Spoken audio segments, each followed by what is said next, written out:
Il est incroyable en Karl Lagerfeld et c'est un acteur absolument incroyable. Inglourious Basterds, les Captain America, des films d'auteur en France et partout. Bonjour Daniel Brühl. Bonjour. Quand je dis vous êtes incroyable dans Karl Lagerfeld, Becoming Karl Lagerfeld, devenir Karl Lagerfeld, c'est une série absolument géniale, 6 épisodes à partir du 7 juin sur Disney+.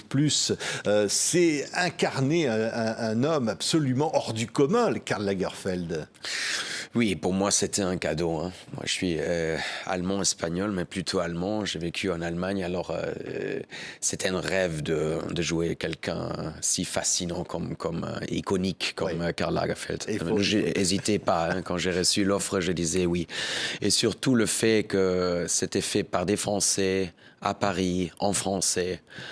J'aurais dit non, peut-être. Ou probablement en anglais ou en allemand. Oui, écoutez, regardez ça, regardez quelques images, c'est toutes ces années 70 déjà qui revivent l'épopée de Karl Lagerfeld, la mode et tout ce qui l'entoure, regardez.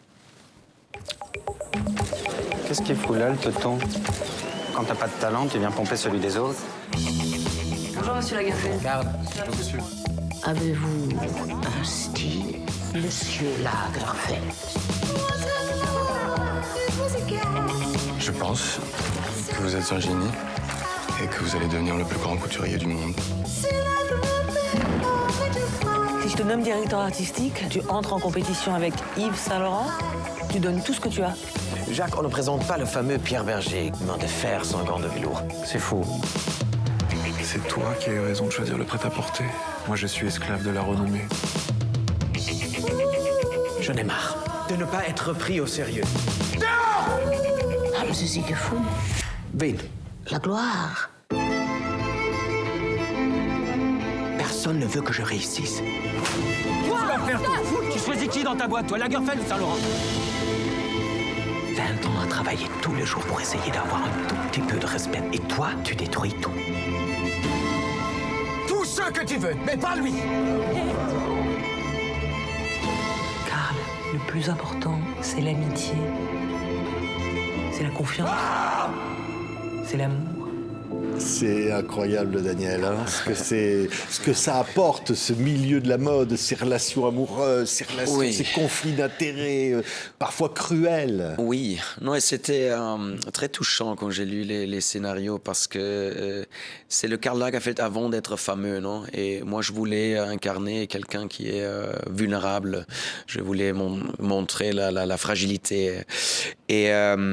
Et oui, au cœur de la série, on a une grande histoire d'amour entre Karl Lagerfeld et Jacques de Bacher, mais aussi la compétition et l'amour et la haine, le respect, mais la jalousie aussi entre Karl Lagerfeld et Yves Saint Laurent et Pierre Berger. Alors il y a des 4 personnages, 4 hommes très intéressants dans cette série. Des comédiens formidables, évidemment Alex Luz, Agnès Jaoui, voilà, ils sont tous absolument incroyables. C'est une série qui a demandé des choses absolument incroyables, 3000 costumes.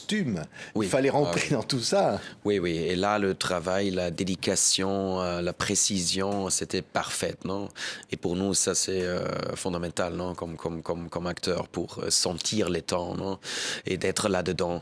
Mais aussi, c'était intéressant avec Karl Lagerfeld parce qu'on est dans le monde de la mode des années 70, mais aussi l'anachronisme dans la tête et le royaume intellectuel de Karl Lagerfeld parce que lui, il voulait aussi vivre dans le 18e, alors, et de vivre ces fantasies qu'il avait dans sa tête, non? Et de créer comme un conte de fées, non? Pour Jacques de Bacher aussi. Et aussi avec l'argent qu'il avait, non? Alors il achetait un château, mais tout là-dedans du château, c'était parfait, non? Alors, pour créer cette sensation de vraiment vivre au temps de Rococo, non? C'est la folie, non? Ah oui, c'est le mot. Il y a une part de folie. On va voir des images comme ça de cette série. La folie, elle est là, elle est à l'image, elle est retranscrite dans ce monde. C'est comme, on se croirait à la cour du château de Versailles. Hein.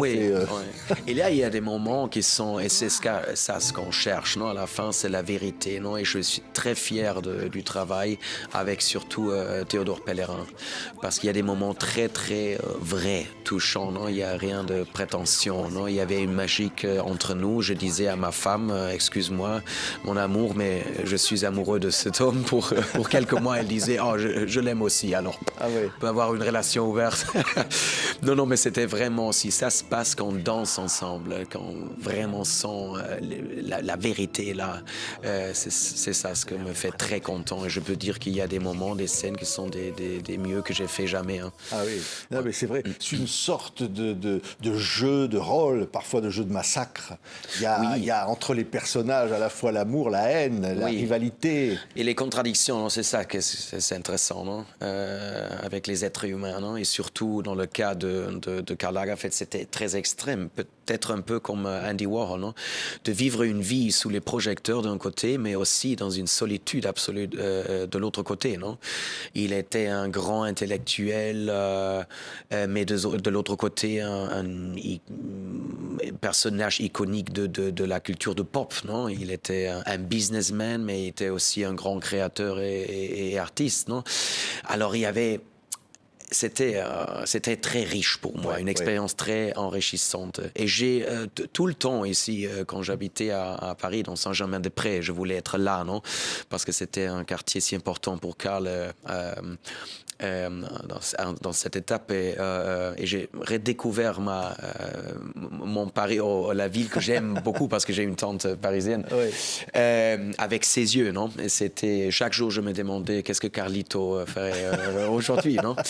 Qu'est-ce qu'il ferait, Carlito? En tout cas, ce qu'on voit, c'est qu'à la fois, il y a cette ambition, parce que là, au contact des autres, et en même temps, une grande fragilité, des fêlures, des blessures intérieures. Oui. C'était c'est le vouloir d'être aimé et respecté, non? Quelque chose que je connais comme acteur, mais c'était encore plus extrême pour lui. C'était les années 70, il venait dans les années 50 comme Allemand. Un homme homosexuel, non? C'était pas facile, non? Aussi d'entrer dans un monde consacré, non? Le temple, l'épicentre de la mode mondiale, non? Et lui, comme Allemand, non? Mercenaire de prêt-à-porter, comme il dit, non? C'était dur, non? Et toujours avoir cette compétition, Mozart Salieri, non? On pourrait dire, avec Yves Saint Laurent, non? Le grand artiste, l'artiste célébré par les Français, et lui, non? Se sentait comme un outsider, non?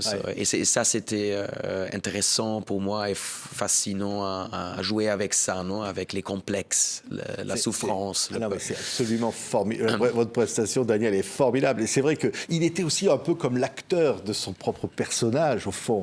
Je pense à sa façon de parler et à sa façon d'être dans un jeu où chacun a l'air d'un peu jouer son propre rôle dans la vraie vie. Hein. Oui, comme Andy Warhol. Non? Et je l'ai connu une fois. Il a pris des photos de moi. Ça fait 15 ans. Mais moi, j'ai connu le personnage qu'il avait créé. Très charmant, très drôle, très intelligent, provoquant, un taquineur aussi, non? Mais c'était un personnage. Alors, oui, moi, dans cette série, on voulait voir qui est l'homme derrière la façade, non?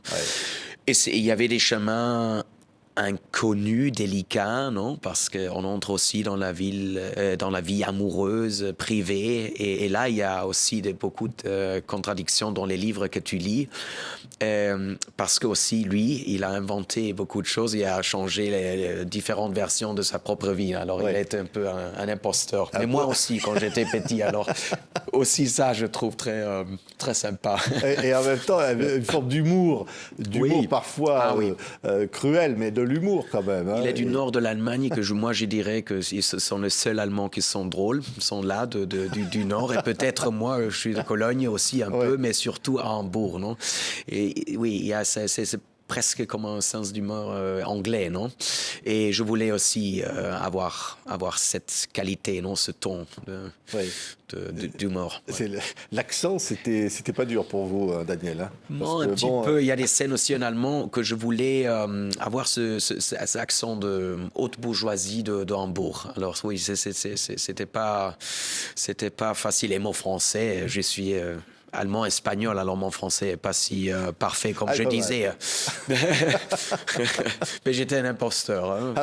Je disais, français, pas de problème. Merci Daniel.